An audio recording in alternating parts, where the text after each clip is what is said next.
گھر پورا تھا مدینہ منورہ میں، جس میں 3 وقت کا کھانا، بچوں کے کپڑے، اگر کوئی بیمار ہو جاتا تو دوائیاں، اور دے کون جاتا ہے اللہ ہی بہتر جانتا ہے۔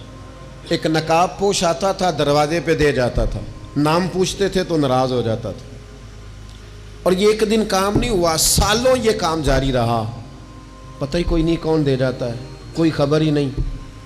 پھر اچانک 2-3 دن ہو گئے، وہ لنگر آنا بند ہوا، وہ اخراجات اٹھانے ختم ہوئے۔ اب لوگ ایک دوسرے سے پوچھنے لگے کہ وہ کھانا تیرے گھر بھی نہیں آیا، تیرے گھر بھی نہیں آیا، پتہ کرو کب سے نہیں آیا، پتہ کرو کب سے نہیں آیا۔ تو طے ہو گیا، جب لوگوں نے تاریخیں لگانی شروع کی، ایک دوسرے کے ساتھ ملانی شروع کی، تو 18 محرم سے میرے گھر نہیں آیا، ہاں ہمارے ہاں بھی 18 محرم سے نہیں آیا، پتہ کرو، تحقیق کرو۔ پتہ چلا کہ 18 محرم کو امام زین العابدین کا وصال ہوا ہے۔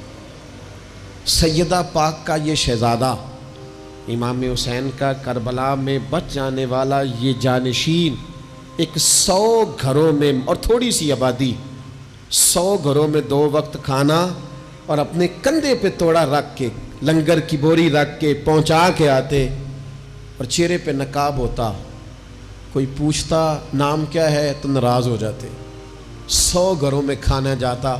ان کے وصال کے بعد جب غسل دیا جا رہا تھا تو موٹے موٹے نشان تھے کمر پہ۔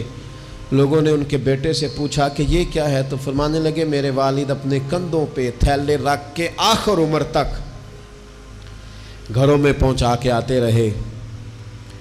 لوگوں نے کہا حضور آپ کیوں نہیں جاتے تھے، آپ جوان تھے؟ تو آپ کے شہزادے کہنے لگے میں کہتا تھا ابا جی سے کہ میں نہ چلا جاؤں، تو فرماتے تھے پتر اگر تو جائے گا تو پھر تجھے اس غریب کا نام بھی بتانا پڑے گا، میں تیرے سامنے پردہ نہیں کھول سکتا، یہ میرا اور میرے رب کا راز ہے۔